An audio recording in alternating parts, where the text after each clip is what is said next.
Air force துறையில் ஒரு வேலைவாய்ப்பு அறிவிப்பிருக்காங்க 2024 கல்வித் தகுதி வந்து டிகிரி. லாஸ்ட் டேட் வந்து 31/12/2024. எல்லா டிஸ்ட்ரிக்டும் அப்ளை பண்ண முடியும். சம்பளம் வந்து பார்த்திங்கன்னா 56,100 டு 1,77,500 வரைக்கும் சேலரி கிரேடு. ஸோ கல்வித் தகுதி வந்து டிகிரி இருந்த போது இந்தியன் ஏர்ஃபோர்ஸ் ஓகேவா. ஸோ எல்லா டிஸ்ட்ரிக்டும் லாஸ்ட் டேட் 31/12/2000. இது இந்தியன் ஏர்ஃபோர்ஸ் வெப்சைட் ஓகேவா. அதில் பார்த்தீங்கன்னா கீழே வந்து ஸ்க்ரால் ஆகிட்டு இருக்கும். நியூஸில் அப்படிங்கிறதுல பார்த்தீங்கன்னா இருக்கும் ஓகேவா. நியூஸில் வந்து பார்த்தீங்கன்னா இந்த இது கிளிக் பண்ணிங்கன்னா உங்களுக்கு எல்லாமே இருக்கும் ஓகேவா. இதில் வந்து ஸ்க்ரால் ஆகிட்டே இருக்கும் பாருங்கள் சரிங்களா. நியூஸ் இதில் வந்து பார்த்திங்கன்னா இருக்கும் ஓகே. ஸோ இங்கே கொடுத்துருப்பாரு டிசம்பர் கமெண்ட்ஸ்மெண்ட் ஆனால் 2 டிசம்பர் கொடுத்துருக்காங்க ஓகே. இதை கிளிக் பண்ணிங்கன்னா உங்களுக்கு அட்வர்டைஸ்மெண்ட் கிளிக் ஆகும் ஓப்பன் ஆகும். ஸோ அதில் அட்வர்டைஸ்மெண்ட் பேஜ் தான் நம்ம இப்போ பார்க்க போகிறோம் ஓகேவா. ஸோ அதுதான் official advertisement Indian air force recruitment ஓகேவா. Indian air force recruitment examination will be conducted 22 February 23 Februaryன்னு சொல்லி 2 நாள் கொடுத்துறாங்க. So Indian air force Indian citizen men and women to be part of this சொல்லியிருக்காங்க 2 பேரும். ஸோ டேக்கல் வேக்கன்சிஸ் கொடுத்துருக்காங்க ஓகேவா. ஏஎஃப் கேட் என்ட்ரி வந்து பார்த்திங்கன்னா மென் வந்து 21, உமன் வந்து 9 கொடுத்துருக்காங்க. கிரவுண்ட் டியூட்டி டெக்னிக்கல் வந்து 95, 27, 53, 14 கொடுத்துருக்காங்க ஓகே. கிரவுண்ட் டியூட்டி நான் டெக்னிக்கல் வந்து பார்த்திங்கன்னா நிறைய வேக்கன்சி கொடுத்துருக்காங்க பார்த்தீங்களா.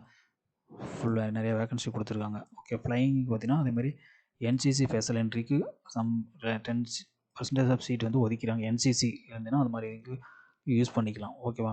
So short service commission SSC flying branch ஓகேவா. Type of commission eligibility condition கொடுத்துருக்காங்க என்னென்னு பாருங்கள். ஸோ நேஷனாலிட்டி வந்து இந்தியன் சிட்டிசனாக இருக்கணும். ஃப்ளையிங் வந்து பார்த்திங்கன்னா ஒவ்வொன்றுக்கும் ஒரு எலிஜிபிலிட்டி லிமிட் கொடுத்துருக்காங்க. ஏஜ் லிமிட்டும் கொடுத்துருக்காங்க 22-24 ஓகே. 22-26 கிரவுண்ட் டூ டெக்னிக்கல் ஓகேவா. எல்லாமே கொடுத்துருக்காங்க. அன்மேரிடாக இருக்கணும் அது சொல்லி கண்டிஷன் கொடுத்துருக்காங்க. எஜுகேஷன் குவாலிஃபிகேஷன் பார்த்தீங்கன்னா ஃப்ளையிங் பிரான்ச் ஒவ்வொன்றுக்கும் தனியாக கொடுத்துருக்காங்க. ஃப்ளையிங் பிரான்ச்சுக்கு வந்து graduate with minimum 3 years degree in course of discipline from recognised யூனிவர்சிட்டின்னு சொல்லியிருக்காங்க. 10+2 அதில் கிராஜுவேட் படிக்கலாம். பிஇபிடிக்காக இருந்தால் 4 years இருக்கும். 60% இருந்தால் போதும் ஓகேவா. ஸோ இன்ஜினியரிங் எல்லாமே எலிஜிபிள். கிரவுண்ட் டியூட்டிக்கு வந்து பார்த்திங்கன்னா அதேமாதிரி 10+2 இருந்தால் போதும் ஓகேவா. கிரவுண்ட் டியூட்டி அதெல்லாம் வந்து பார்த்திங்கன்னா கொடுத்துருக்காங்க. எலக்ட்ரானிக்ஸ் கம்யூனிகேஷன்ஸ் மாதிரி தான் எதாவது படிச்சிருந்தாலும் சரி. கிரவுண்ட் டியூட்டி நான் டெக்னிக்கல் வந்து பார்த்திங்கன்னா அதே மாதிரி 10+2 கிராஜுவேஷன் 3 years டிகிரி கொடுத்துறாங்க. பிஇபி டிகிரியாக இருந்தால் 4 years 60 marks இருந்தால் போதும் ஓகேவா. அக்கௌண்ட் பிரான்ச்சஸ் எஜுகேஷன் வந்து 10+2 இருந்தால் போதும் ஓகேவா.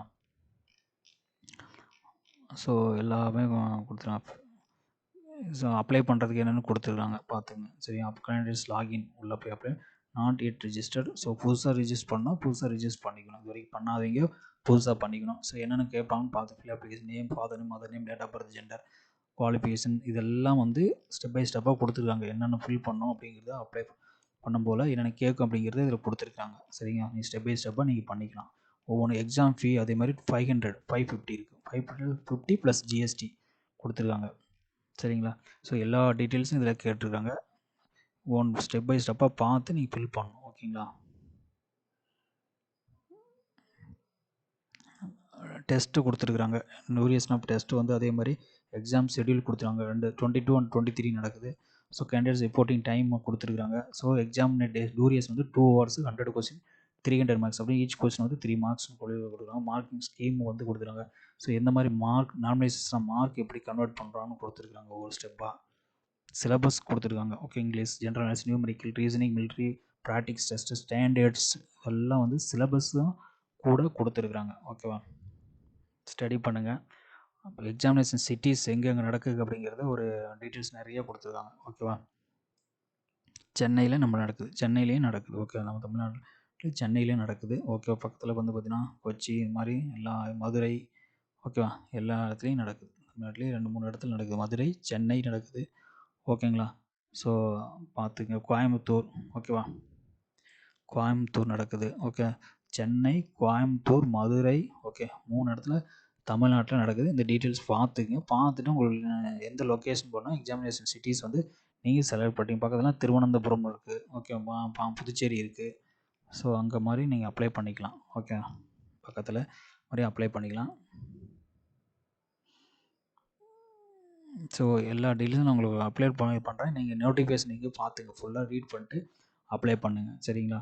உங்களுக்கு எல்லாமே நான் டிஸ்கிரிப்ஷனில் லிங்க் கொடுக்குறேன் ஓகேவா. தேங்க்யூ.